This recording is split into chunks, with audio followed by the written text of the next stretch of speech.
Do you ever find it challenging to manage your emotions? Have you ever said something in the heat of the moment that you didn't mean to say? Or do you often struggle to connect with others on a deeper level? Well, in this video, I want to talk to you about how to understand and communicate your emotions more effectively so that you can build meaningful relationships and achieve things that you never thought were possible in your life. You ready? Let's go. Welcome back. Picture this. You're in the midst of a heated argument with a loved one. Your emotions are running high, and before you know it, things escalate till a full-blown argument and conflict. And you say something that you immediately regret. Something that you realize you can never take back. Does this sound familiar? Well, this happens to so many of us. We have to learn to control our emotions, but we just don't know how. Well, there are ways that we can control our emotions, understand our emotions, and understand how other people may perceive us.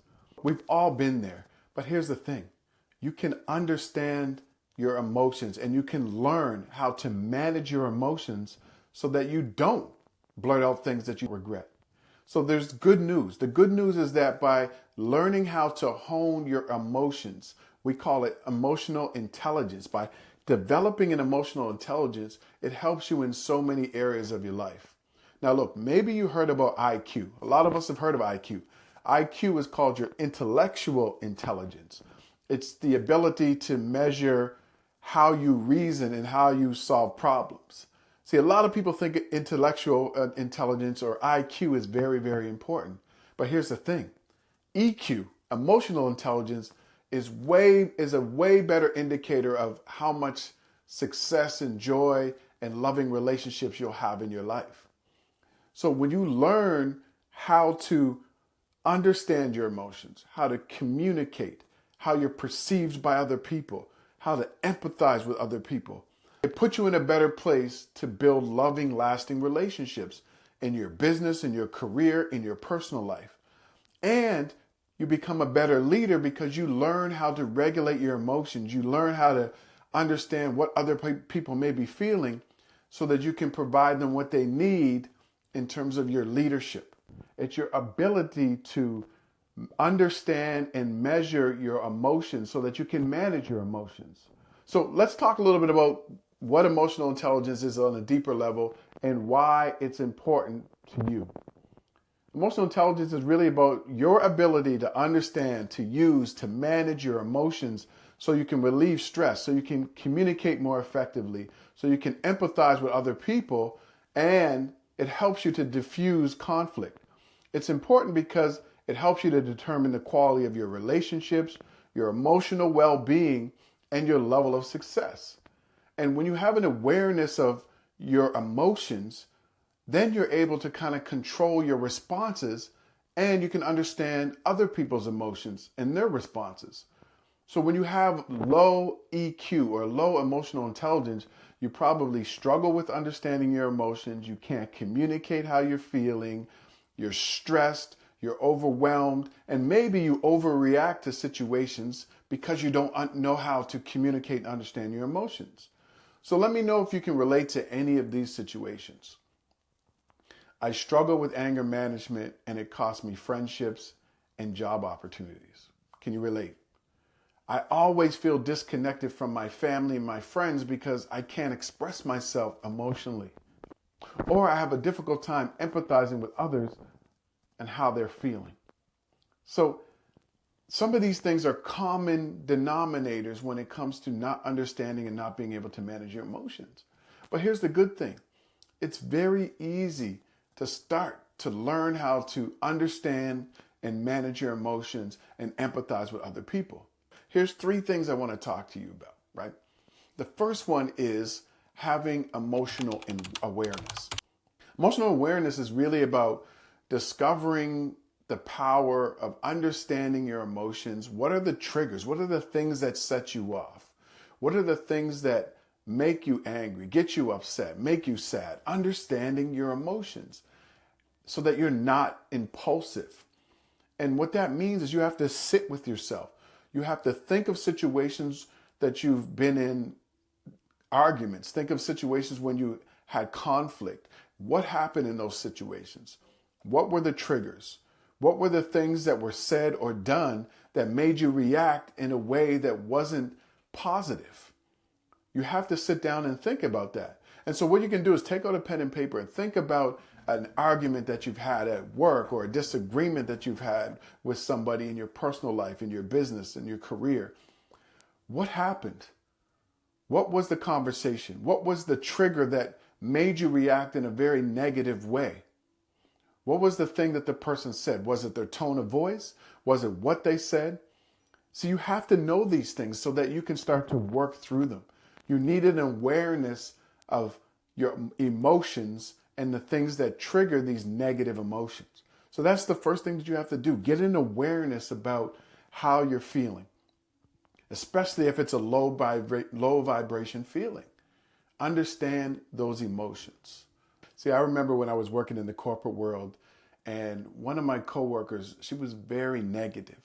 And a lot of people knew it. That's why a lot of people didn't really want to work with her. They didn't want to work on projects with her because she was a very negative person.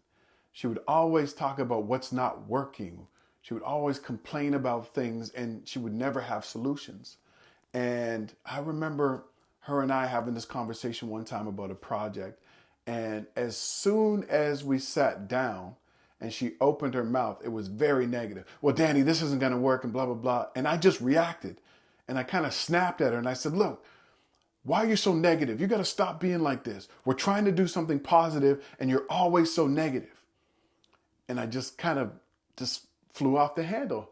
And I caught myself and I was like, felt in my body. I was like, why am I so reactive to this person? Yes, she was negative, but I could have handled it a different way. And so I realized during that conversation, I apologized to her and I said, look, I'm sorry to snap at you. I think we can figure this out. And I kind of smoothed it over. But afterwards, I thought about what was it that really made me react the way that I did? Was it her? Was it her tone? Was it her energy? And I thought about it, and it was a couple of different things. And so I had to be aware of that so that I wasn't in that situation again. I had to learn that if somebody comes at me with a lot of negativity and a really harsh tone, that there's ways for me to kind of combat that, to de-escalate them, to get them focused.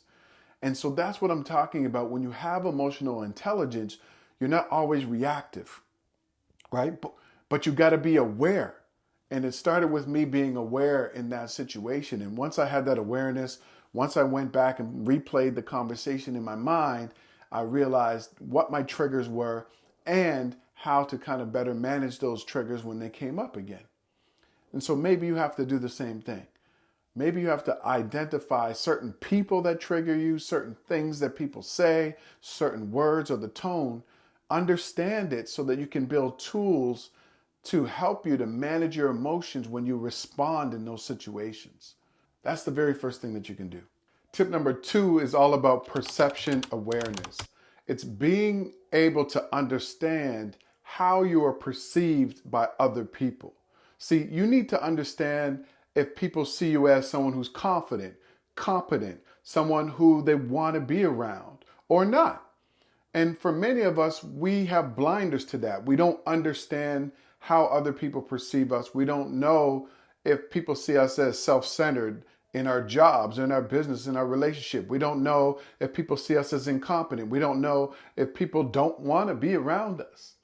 So having that understanding of how other people perceive you is very important. And so how do you do that? Well, one, you can ask them. Ask people, how do you feel about me? Do you think I'm somebody who's competent? Do I seem like a good communicator? Am I a good listener? Ask people.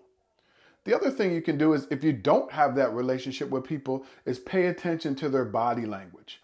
Are they leaning into what you're saying? Are they paying attention? Are they nodding? Are they with you? Or are they disconnected from what you're saying? When you talk, are they distracted? Are they looking other places?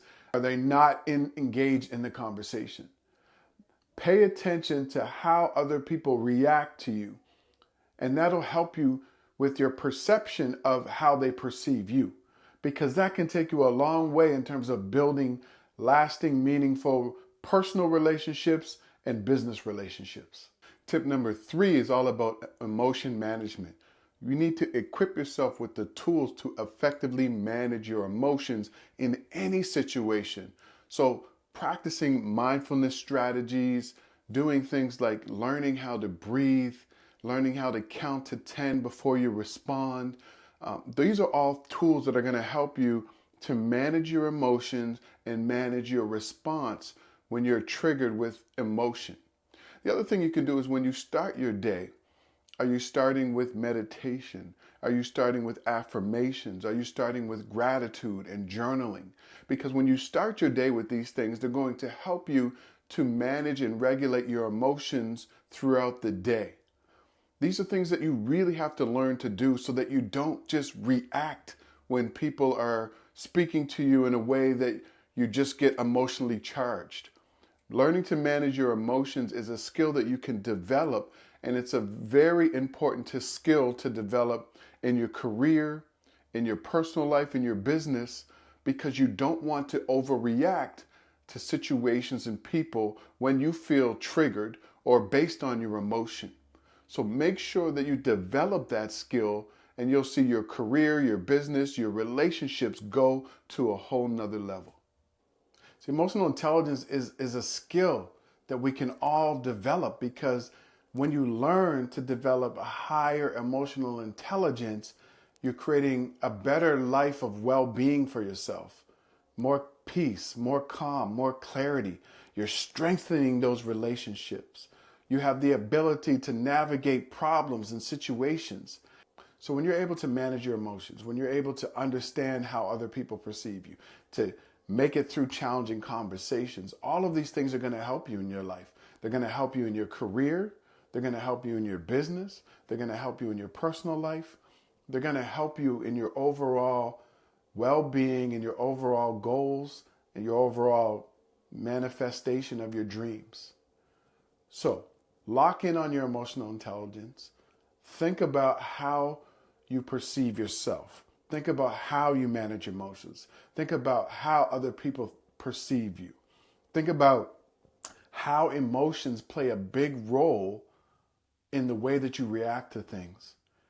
And sit down and do some of these activities, and it's really going to help you to manage your emotions. And when you're able to manage your emotions, you'll be able to manage your life.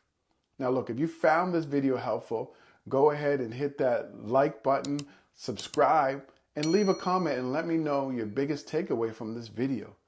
And if you love this video, I promise you might just love this one here too.